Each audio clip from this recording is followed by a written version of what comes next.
Just to show you guys I practice what I preach. This ain't no BS. This knee is on the inside. Like I said, I'm behind my knee like a shield. This is where I'm holding on for dear life and making Show lips. It's time for a brand new episode of what? We talking jit, say what? We talking jit, say what? We talking jit, say what? We talking jit, said it's time for a brand new episode of Talking Jit.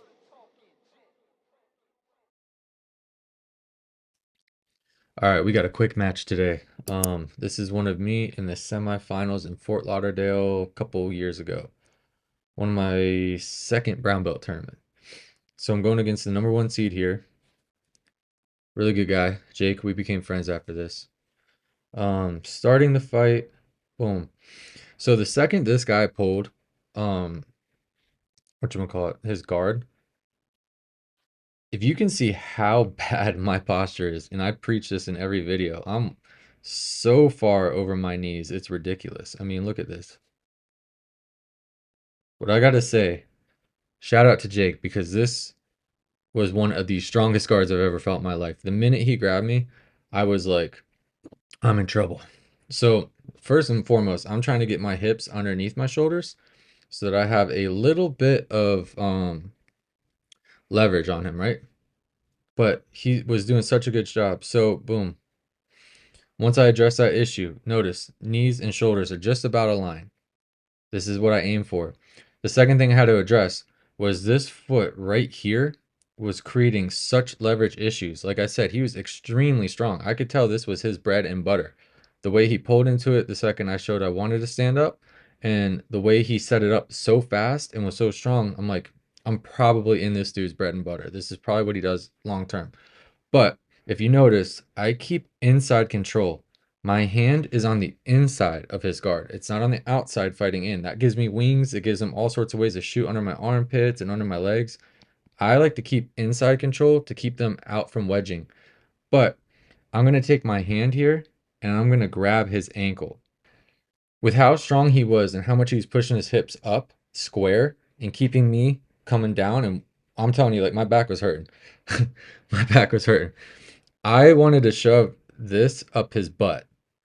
And the reason why I'm going behind this strategy so much is because when this foot gets shoved to this hip and you start chicken winging out, it forces their hips to turn. And when they turn their hips, they're no longer in control of their hips. I'm manipulating his hips.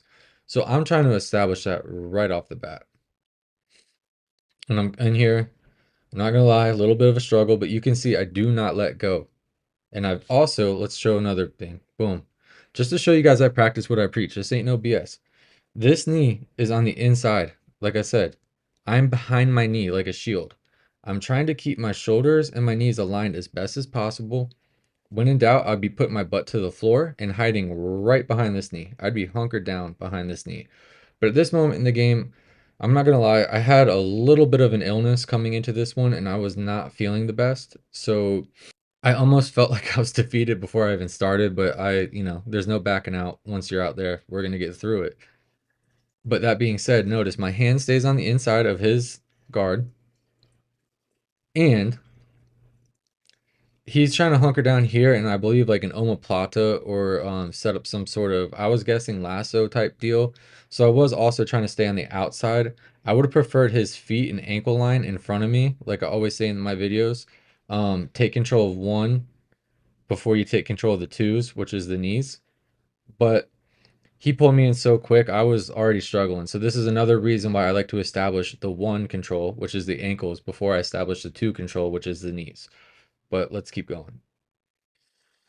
So at one point, you notice I kind of decided to go down low, almost like I'm camping, but trying my best. Like I said, I felt unbelievably stuck. And this is when I knew the guy was good as well. This is when I knew he's number 1 seed. That usually gets me a little bit hyped. This is brand new brown belt here, and I believe he was 4 stripes or something. But you got nothing to lose going against the number 1 seed, and I would love that experience over going against and risking going against like a number 3, or if you're in a 12-man bracket, number 11, right? So I was a low seed going against high seed, and then you beat them, and that confidence can carry you a long way. But Once I figured out and I reversed the pressure, he had so much pressure here. In my head, I just kept thinking, if I can reverse that pressure, if I can take that strength and that pressure and drive it somewhere else, it's going to create like a spring-loaded effect, which it kind of did, but it way more spring-loaded than I anticipated, to be honest. And you can tell that by like how much room. But this is when I knew he was good, because if you notice, the second I passed, oh, this is a really good spot. I got a screenshot right here. But um, the second I passed, usually I start putting pressure on the hips right here, and I'll either put my shin across here to stop him from regarding and stop him from facing me. I like to block this and keep them facing this direction if possible. That's a bonus, right? But what happened was there was so much space because I misjudged it, and instead of fighting me and trying to re-guard, he instantly ran. So I could not get my hip control, which was very smart. And that's the second I was like, he's pretty freaking good. First, I thought he was strong, but then I realized he was good. And then the second thing you'll see is when I went to hawk him down and hold him down and keep what I just earned, he swept me. He like threw in a quick sweep, took advantage of my momentum now, which is what I just did to him. And then we had to reset all the way over. So he turns, spins, faces me, throws me up, and now we're in the same spot. Um, and again, this is the adrenaline dump, and we go right back to his bread and butter. So of course, you see I've got inside control, making sure my elbow is not under attack. I'm going back to the ankle, and he does not like that, as you can see by how he's skipping his feet. Now, also, I'm not gonna front right here. Um, he started getting his legs were so strong that even holding on to here and trying to manipulate his hip, I was gonna start trying to go low again and do the same exact thing we just did just before that, but I did not notice how much weight I was starting to stack over here rather than hide behind my knee and use my knee in the inside here to dictate. So if you notice, my knee's not connected, it's just kind of on the ground. It's there, but it's not like in use, if that makes sense. I should have started pushing my knee through again and opening that hip up and putting him flat, because I let him create his angle. I let him put all my weight on this foot, and he started engaging his sweep. But, and Jake can back me up on this. I told him when we walked in the tournament through these front doors over here, I said, I am not feeling good at all. I can attack feet and legs now, and I think I'm going to try that. I'm going to die by the sword on this one because I want to get out of here. So if I can create a world star moment, I'm going to, right? Anyway, he initiates the sweep, but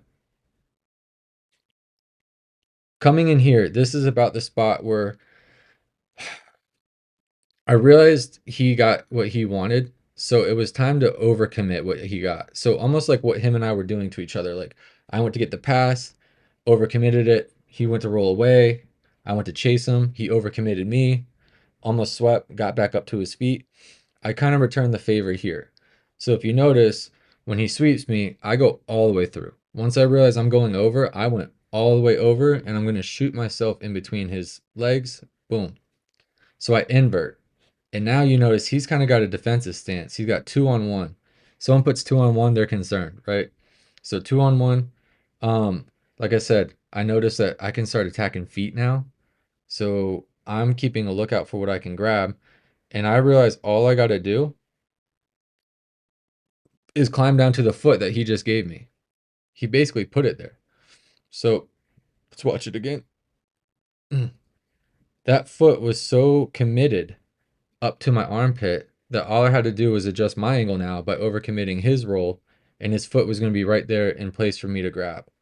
So risky move on my part, but to be honest, he was so strong that I made that mistake. He capitalized on it, and here I am grabbing the foot. I completed my rollover. I had to switch to a Musamechi here because he was freaking strong, and then I, reversed my grip on it. And I can show you that one more time here. So about here, and you can't see it in the video, but that's why he's doing 2-on-1 to block my hips, because when we landed and that was up there, I grabbed it and I locked it in with my head and made sure his foot was here to where I could reach it. Now I just knew how to get my body positioning right. The only way I'm going to do that is by going up on my shoulder and then kind of swinging my hips in. So I took advantage of that, got a little bit crafty, shot my leg through, and here you can kind of see that his foot's about here, and he started getting concerned. Notice he's not attacking me anymore. He's trying to posture up and engage a sweep. And right here, this is where I'm holding on for dear life and making sure I'm keeping this thing with me the whole way through. Boom, sweep over. I don't know if I had it backwards or not here. This is like this is one of my first attempts at a toe hold. I think this is the first time I've even landed a toe hold. But I realized it's not working. Pull up the Musa Mechi, kind of like pinned it. It's kind of going in that kind of realm here. And then I switched my grip and said, oh, I'll just turn it this way since he's fighting really good on the other direction. Cranked and he tapped. And luckily I get to win that one.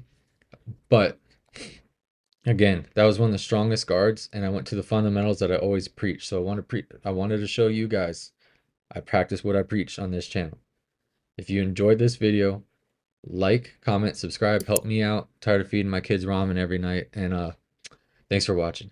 Peace. They try to drown me, I can swim upstream so profoundly. I can stay calm in a dire situation. I'm at it every day, no time for a vacation. And I smell blood in the water.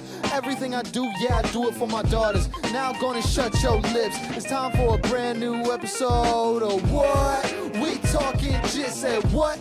We talking jit, say what? We talking jit, say what? We talking jit, said it's time for a brand new episode of Talking Jit.